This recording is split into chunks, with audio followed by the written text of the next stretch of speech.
Hi there, I'm Samantha Whitmore, 34 years old, and 9 years ago, I walked away from my family's gallery and from a father who chose legacy over love. Last month, a call pulled me back. My father had suffered a stroke, and my brother, Brandon, was in charge. What I found wasn't just mismanagement, it was fraud, lies, and my own ideas stolen in his name. On gala night, he took the stage, and then I did. Before I share how it all unraveled, let me know in the comments where you're tuning in from. I was raised in a museum, quite literally. While other kids played soccer on weekends or went to sleepovers, I spent my time among century-old frames and the faint scent of linseed oil. Whitmore Gallery wasn't just our family's legacy. It was our living room, our classroom, our church. Every creaky wooden floorboard carried the weight of generations.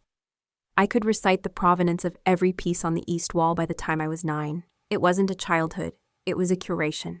My father, Charles Whitmore, was the curator of that world and of our lives. He was a former painter, but his real art was in reputation. He believed in traditions, not trends. In oil over acrylic, in Baroque over Bauhaus. His voice carried through the gallery like a sermon, always wrapped in formality, never affection. I once heard him say, "Love fades, but legacy doesn't." That explained a lot, especially the way he treated us. Me and my brother, Brandon. My mother, Diane, softened the edges. She was an art teacher at the community college. More watercolors than oil, more warmth than rules. She used to hum while restoring fragile canvases. Her touch could clean grime without disturbing pigment, like she knew how to preserve everything except her own fading health. Cancer took her when I was 15. Brandon was 11. That was the first time the gallery felt cold. Not temperature. Soul. Dad threw himself into work. Brandon escaped into video games. I stayed. I stayed because it was the only way I knew how to be seen. I was the perfect one. I memorized inventory logs, helped host donors, rewrote tour scripts to make them tighter, cleaner. Dad didn't say thank you, but he nodded, and that meant something. I thought if I worked hard enough, I'd earn my place. Not just as his daughter, but as a Whitmore in my own right. Brandon, meanwhile, flailed. He barely scraped through school. When Dad talked about him, it was always with a sigh and a phrase he used like a spell. He'll find his path. Spoiler alert. His path involved dropping out of art school and experimenting with podcasting about emotional architecture. Whatever that meant. But Dad never stopped protecting him, even when Brandon nearly lost an entire sculpture in a creative reframing accident. Me? I made one misfile in the donor archives and was benched for 3 weeks. That's when I started to realize love in our family had a hierarchy, and effort had nothing to do with it. But I kept going because I believed the gallery needed me. That legacy needed caretakers, not just inheritors. I spent my early 20s juggling an MFA and operations reports. By 23, I was interim director while Dad recovered from surgery. We got a feature in Northeast Art Quarterly, secured a $200K endowment. I thought that would change something. It didn't. Our final breaking point came the day Brandon crashed a board meeting uninvited. He pitched some outlandish idea about digital tokens for classic art coins, he called them. Dad didn't just entertain it. He handed him the floor. When I challenged the idea, quietly, respectfully, Dad told me not everything needed my permission. I was dismissed in my own house, so I packed my bags. No screaming, no dramatics. Just a suitcase, a farewell email to the staff, and a cold nod from Dad at the threshold. Brandon didn't even show up.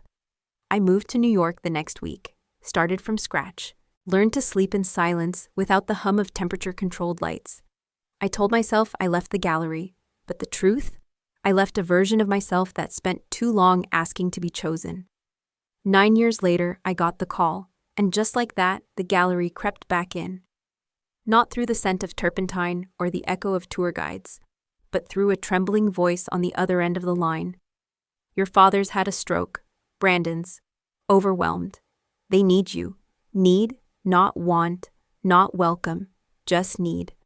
I stood in my New York loft, staring at the skyline. It was quiet, clean, mine.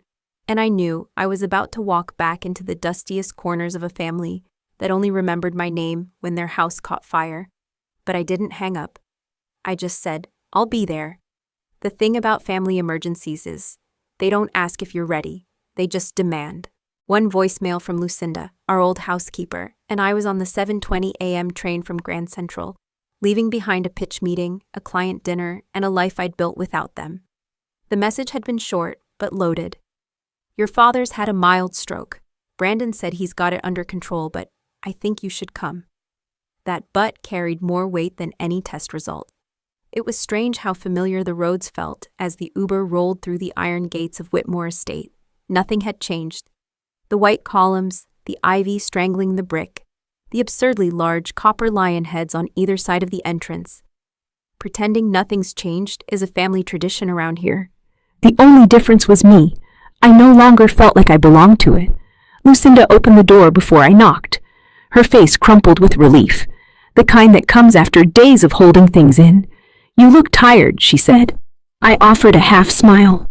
I look like someone who just got called in as damage control. She didn't argue. Brandon showed up 20 minutes later, still in joggers, coffee in hand, earbuds in. He looked like someone who believed being busy was the same as being important. Well, look who finally found her way home, he said. Voice light, eyes cold. I didn't bother to hug him. How's Dad? Stable, confused. I told him you might swing by. He wasn't thrilled. The words landed like a slap disguised as a shrug. We sat in awkward silence in the sunroom, the place Mom used to paint in. Now it looked like a photo shoot set, artificial and curated. Brandon broke the silence with that signature smirk he used when he was about to say something cruel and call it just being honest. So, what are you here for, Sam? Guilt? Or a slice of the inheritance pie? My eyes didn't flinch. You think this place still has a pie? He chuckled, but there was no humor. You disappeared for nearly a decade. Don't pretend you didn't enjoy watching us fumble from your fancy Brooklyn loft. I didn't enjoy it, I said quietly, but I also didn't cause it. His expression soured, but he said nothing. Brandon had always hated how little he could rattle me. That hadn't changed. Later that day, I saw my father for the first time in 9 years. He was thinner, paler, his eyes dulled by medication and time. The man who once filled a room with opinions barely looked up when I entered. Samantha, he muttered. Not warmth, not contempt, just recognition. Like seeing an old painting you used to love but now barely remember why.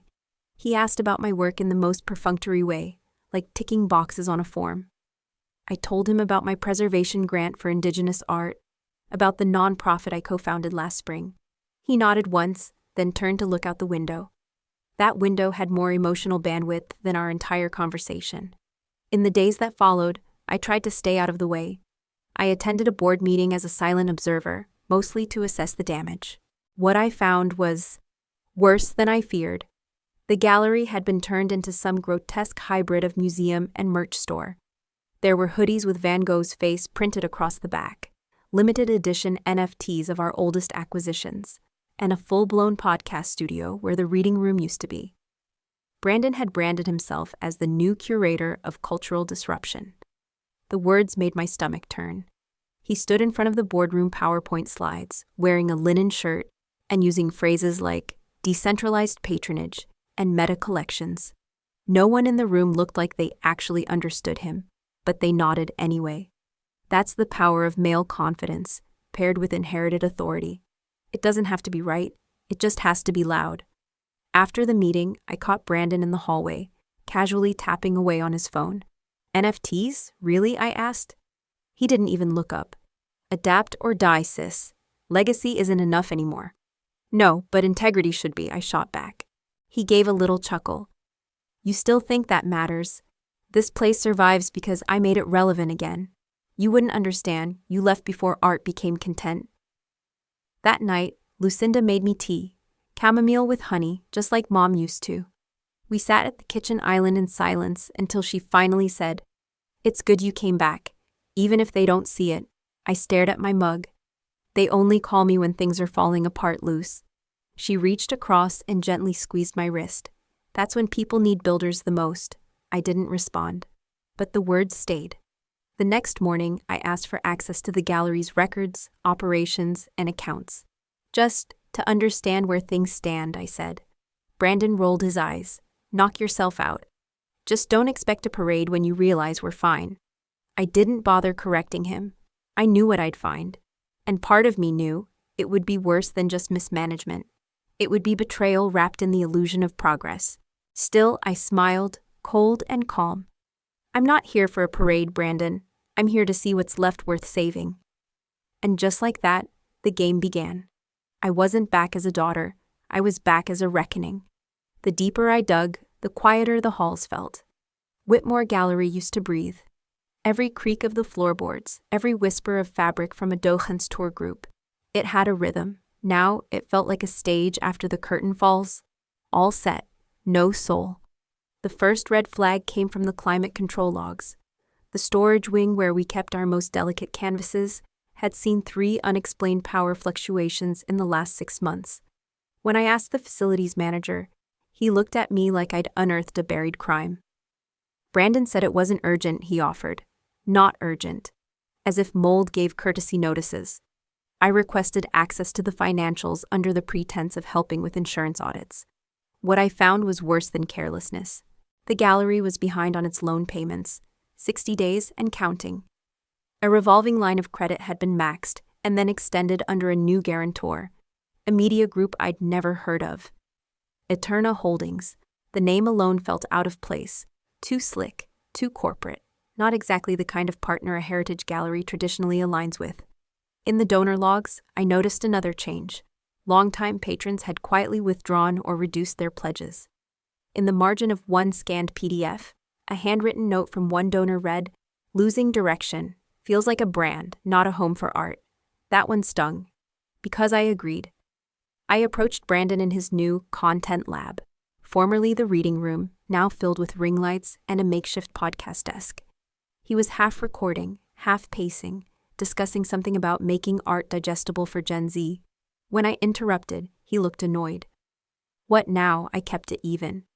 We're behind on the Easton grant renewal. Did you know we're in breach of their preservation terms? He shrugged. We've got other income streams now. Merch, events, NFTs.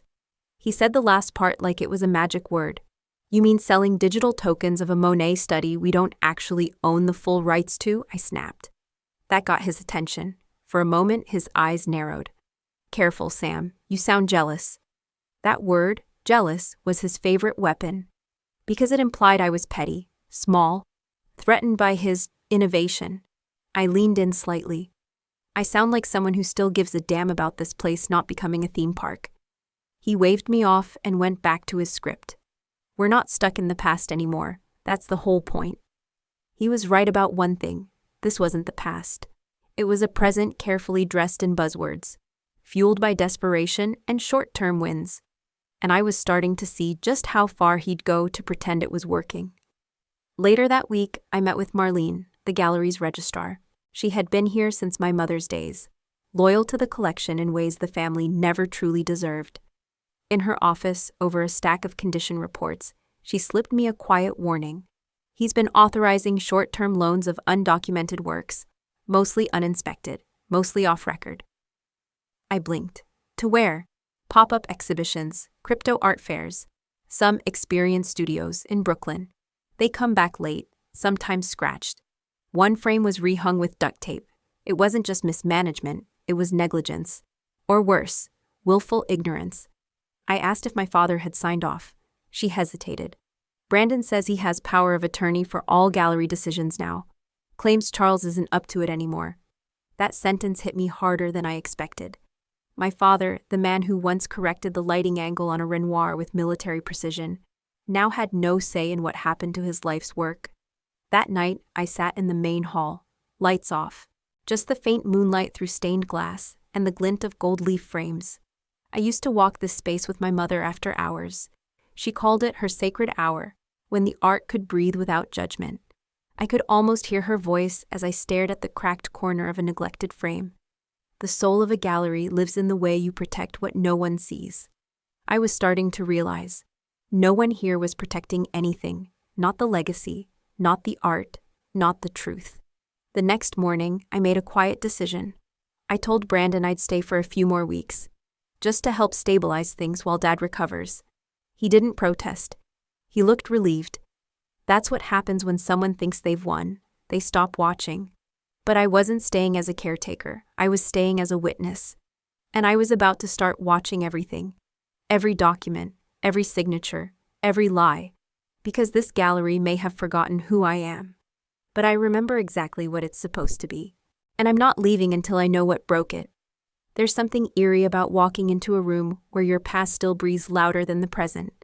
That was the feeling I had stepping into the North Wing, where the most valuable pieces used to hang, including the ones my mother once curated herself. Only now, it felt like a hollowed shell. Half the walls were bare. The ones that weren't displayed unfamiliar names, flashy frames, pieces that didn't belong, at least not here. I found Lucinda in the storage archives, flipping through paper inventory logs with hands that shook just enough to show her age. "You didn't hear this from me," she said softly, not looking up. "But Brandon's been bringing in lawyers, quiet visits, never stays on the schedule.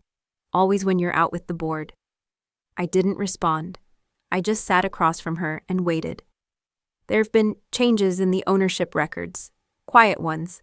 I don't have full access anymore, but I saw a file with your name crossed out. It was for the Diane Whitmore sketch series. My mother's private collection, 5 graphite pieces, originals, unrestored. She made them while going through chemo. They were never meant to be shown, let alone sold. She left them to me, in writing, in her will, and now? They'd been relocated for valuation purposes. The phrasing was clinical. The violation was personal. I didn't storm into Brandon's office. I didn't raise my voice. I walked in calmly and shut the door behind me. He was typing something, probably another shallow op-ed for his blog about deconstructing legacy through digital fluidity. I dropped the copy of the certificate on his desk. "Where are Mom's sketches?" He barely looked up. "Storage. Maybe loaned out for appraisal. I don't have the details right now." "They're mine, Brandon. Legally. She left them to me." He leaned back slowly, folding his hands behind his head. "That was years ago. Dad consolidated the estate. Everything was moved under the gallery trust." A pause. "You should talk to him if you have concerns." "Oh, right. He's not exactly up for complex conversations, is he?" That was a new low, even for him. Using our father's stroke like a shield. "This isn't just bad ethics," I said. "It's theft." His smirk returned like a reflex. "Relax. No one's selling anything yet. But we're exploring options, strategic partnerships, potential investors. Gotta keep things flexible." That word again, flexible. As if history were just a suggestion. The next day, I went through my father's office. Not to snoop, but to confirm. I still had admin access to some systems. And if there was one thing Brandon always overlooked, it was the details. Buried in an old drawer, underneath dust-covered catalogs, was a paper ledger. Handwritten. The last entry was in my father's writing. It listed DWS collection, transferred for third-party review. No mention of consent, no signature from me, just an arrow pointing to pending evaluation, Ellison Group. A name I didn't recognize, but I would. I brought the file to Lucinda later that night. She didn't ask how I got it. She just shook her head. "Your mother trusted that the gallery would protect what mattered. She'd be sick if she saw this." I didn't answer. I couldn't. My throat had closed around a storm I wasn't ready to release. That night, I stood in the main atrium again. Same silence, same dim lighting. But something shifted. The ghosts weren't just memories anymore. They were proof. And they were angry. The next morning, Brandon found me in the exhibit hall, rearranging the plaque descriptions for an upcoming tour. "We have people for that," he said lazily. "So did Rome," I replied. "Didn't save them either." He rolled his eyes.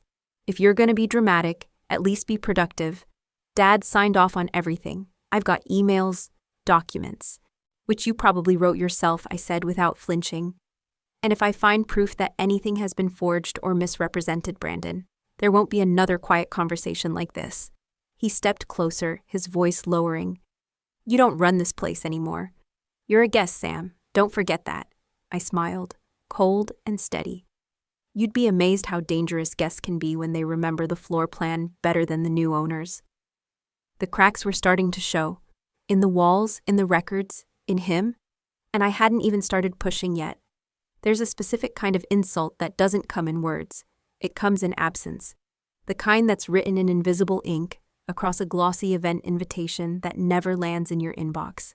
That's how I found out about the Whitmore Gallery's upcoming 50th anniversary gala. Not from Brandon, not from the board, but from a forwarded press release by an old colleague in Chicago. Subject line: "Congrats on the digital revolution, Sam. Didn't know you'd return to Whitmore." I read the full release twice. Then once more, slowly. Brandon was headlining the evening as creative director and chief visionary, announcing a formal partnership with a firm called Eterna Media. The words blockchain, interactive NFT showroom, and heritage reimagined appeared more than once. There was a section on the gallery's new direction and how it embraced the next 50 years of immersive art. There was no mention of my father, none of me. But what stood out, buried in a single curated sentence, was this: Brandon Whitmore will unveil the Future Legacy Collection, a fusion of traditional influence and digital perspective, curated under his leadership. Future Legacy. I knew those pieces. Because I created them. The concept had been mine, hand-drawn during late nights in my Brooklyn loft, then developed into interactive VR experiences for young donors. A bridge between classical sensibility and modern access. I had presented the framework 3 years ago during a board retreat. It had been dismissed as too niche. Now it was being launched without my name attached. Later that evening, I found Brandon in the back hall of the gallery, directing a group of interns unloading digital kiosks. He wore a headset and carried an iPad like a conductor preparing for a concert he barely understood. I didn't wait for pleasantries. "Future Legacy is mine," I said flatly. "Every design, every piece of metadata, every spatial layout. You took it from my private drafts." He didn't blink. "You showed it during a board retreat. That makes it part of the gallery's institutional IP. Besides, you left. I just made it real." That wasn't just theft. That was erasure. He gave me a quick once-over, then added with mock sympathy, "Look, you're welcome to attend. I'll even put your name on the seating chart. 3rd row's still open. Just don't make this about you." I smiled. Tight. Controlled. The kind you wear when someone slaps you with a silk glove. "Oh, I'll be there," I said. "But I don't need my name on your seating chart. I'll make my own space." The next morning, I approached the gala committee under the pretense of offering logistics support. After all, someone had to ensure the guest list didn't include known donors who'd walked out years ago. I wasn't officially on the team, but I didn't need to be. I volunteered to handle catering contracts and press liaison work. Brandon was too busy rehearsing his speech to notice I'd quietly slipped into the back end of the event engine. He thought I was folding napkins. I was rewriting the room. I spent that week gathering intel, guest arrivals, speaker order, screen transitions, and most importantly, what Brandon planned to say. A junior staffer let it slip that he was opening with a line about reviving a tired legacy. That told me everything I needed to know. Lucinda pulled me aside one evening. "What are you planning?" she asked. Her voice was careful, but her eyes hopeful. "Something precise," I answered. "Not loud, but unforgettable." As the days ticked down, I arranged meetings with 2 of our legacy donors, both of whom I'd kept in touch with over the years. I asked them one simple question. "Do you believe the future of this gallery includes its truth, or just the image of it?" They knew exactly what I meant. Then I made one final move. I confirmed my name on the internal run-of-show document, not as a speaker, but as Legacy Tribute Coordinator. A role no one had asked for, but no one dared question.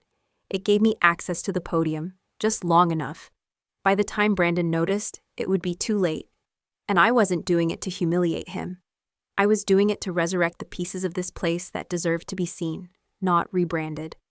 By now, I knew Brandon was hiding something. What I didn't know, yet, was just how deep it went. And if I was going to take back the gallery without burning it to the ground, I needed evidence. Not suspicions, not patterns, proof. Clean, undeniable, time-stamped truth. So I called Toby. We hadn't spoken in years. He was a freelance systems analyst now, mostly worked with nonprofits and digital archives. We met for coffee in a quiet cafe near the commuter rail. I didn't waste time. "I need you to recover deleted files, old emails, maybe contracts, from one of Dad's laptops. Brandon's been moving things in the dark." He leaned back, folding his arms. "And you trust me with this because I stared at him. Because you owe me a favor, and because you know damn well I wouldn't ask unless I was ready to handle whatever we found. He didn't argue, he just said, bring the machine, and a flash drive big enough to hold a bomb. That night, I dug through the locked cabinet in Dad's office. I found the old Dell he used for board notes and donor correspondence, still dusty, still logged out. Lucinda distracted Brandon with a wine delivery for the gala reception. I slipped the laptop into my tote like I was taking home a folder. Toby got to work fast. By morning, he handed me a thumb drive the size of a lighter and a look that said, "You're not gonna like this." He was right. I spent the next 6 hours sitting alone in the studio room Mom used to paint in, scrolling through documents that cracked my composure open.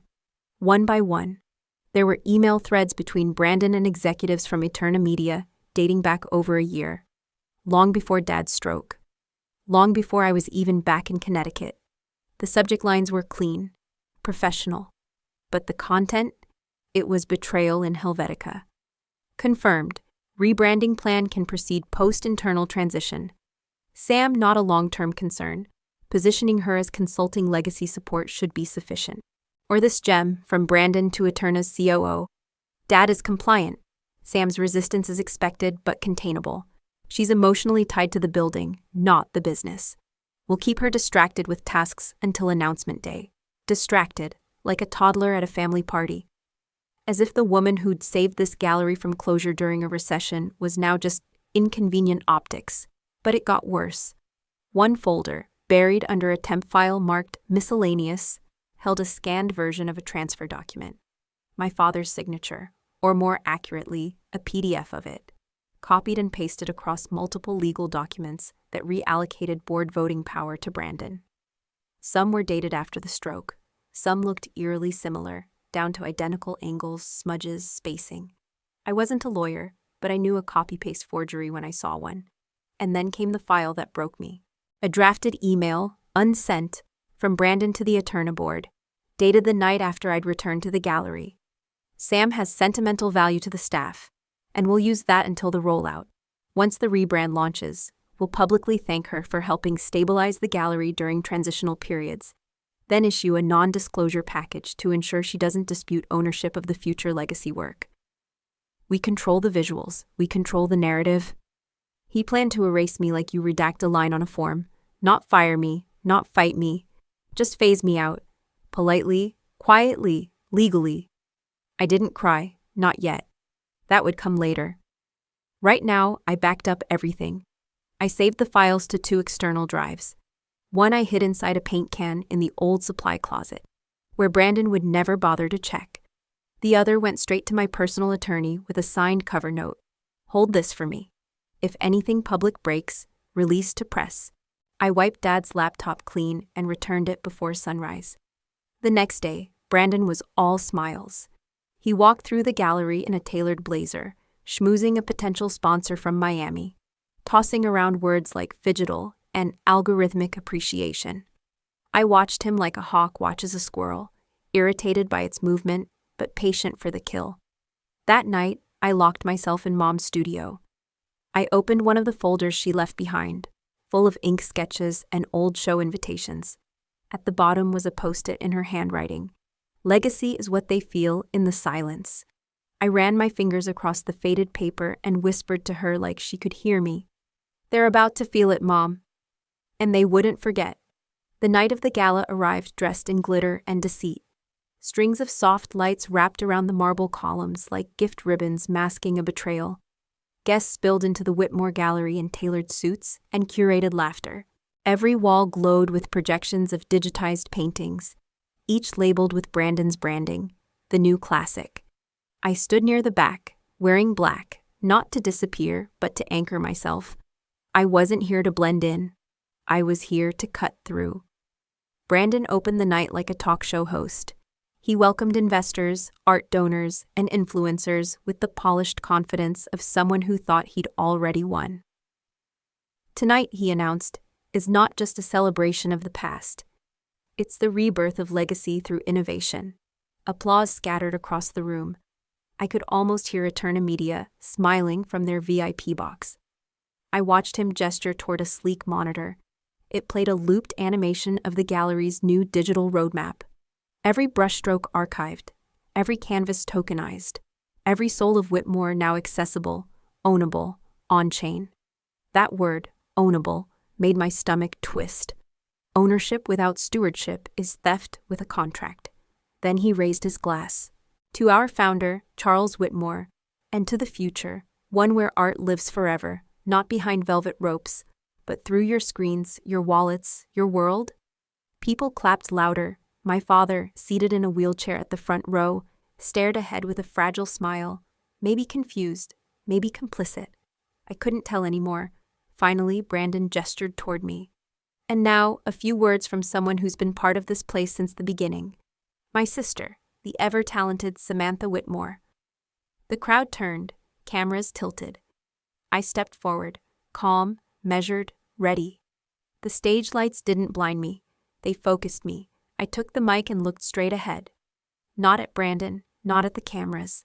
At the wall behind them, where one of Mom's early oil paintings used to hang before it was loaned indefinitely. Thank you, Brandon, I began, voice steady. And thank you all for being here tonight. It means more than you know. Or maybe, less than you assume. The room chuckled softly, some politely, some nervously. I let the pause hang. When I was a child, my mother taught me that art isn't just something we look at. It's something we inherit, not on paper, but in responsibility. And what I see tonight is not innovation. It's an erasure with better lighting. Brandon shifted. His smile thinned. I clicked a remote. The screen behind me flickered. Gone was his animation. In its place, an email. One line bolded in yellow. She's emotionally tied to the building, not the business. Murmurs. Phones lifted. People began recording. I clicked again.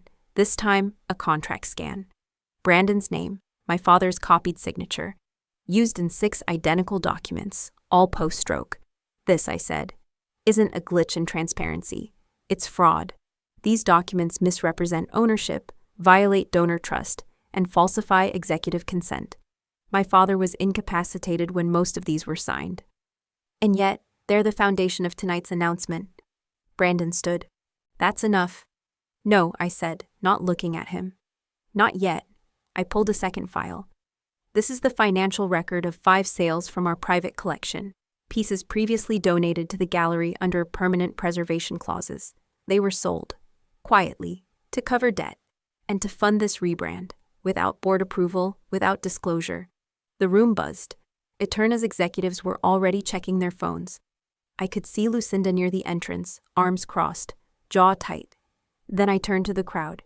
I am, by legal documentation, a co-owner of the Whitmore Gallery's principal collection.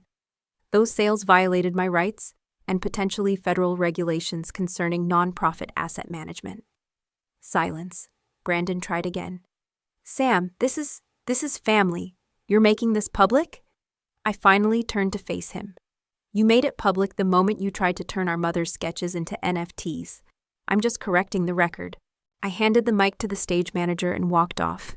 People clapped, slowly at first, then like rainfall after drought. It wasn't victory, not yet, but it was the sound of the house of cards beginning to fall. Behind me, Brandon stood frozen, blinking in disbelief as his carefully choreographed empire unraveled under warm gallery lights. And for the first time in years, I felt the floor beneath my feet didn't belong to someone else. It was mine.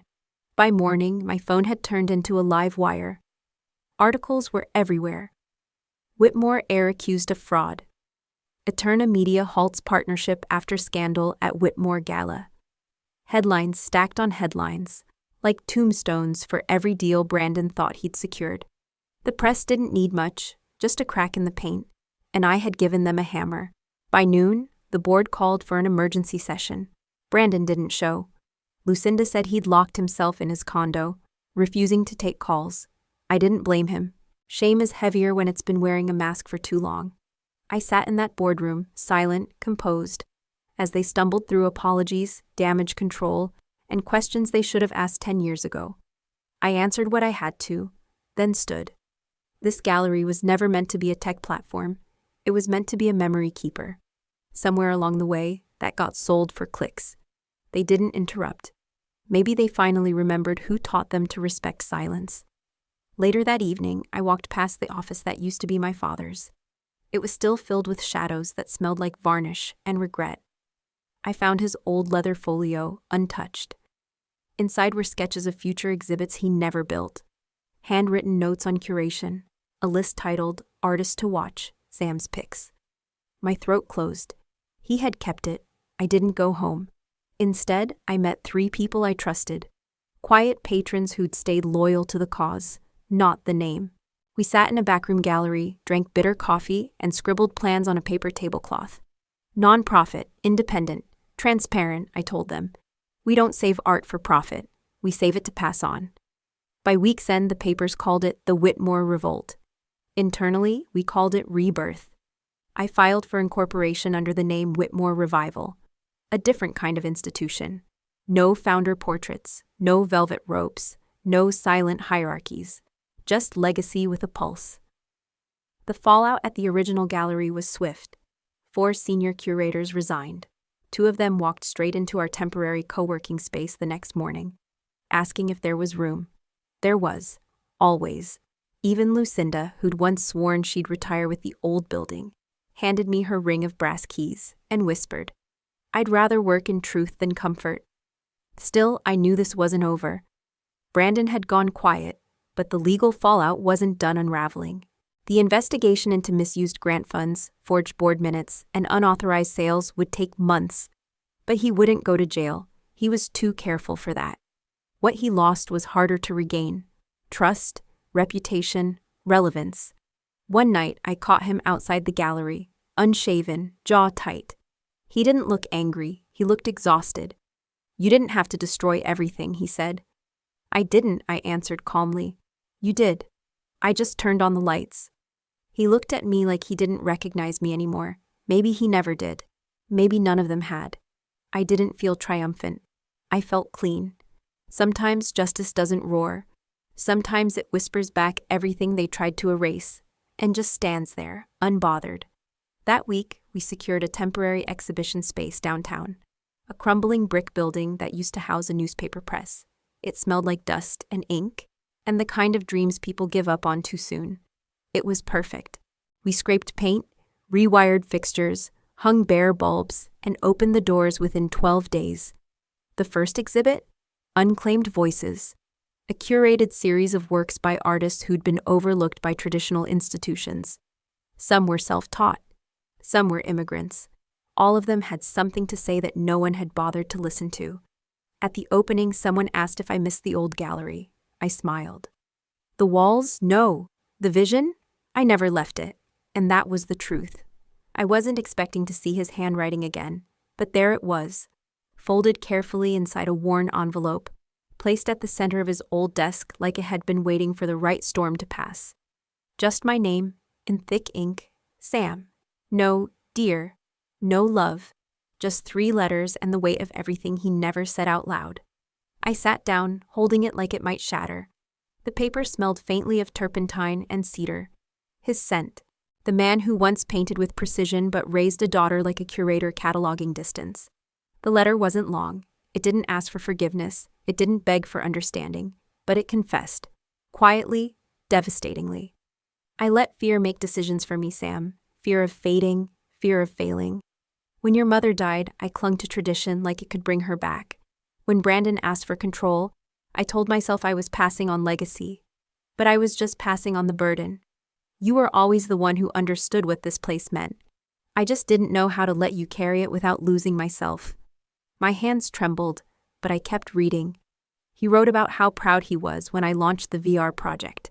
How he never told me because pride, for him, had always come tangled in silence. He admitted Brandon manipulated him.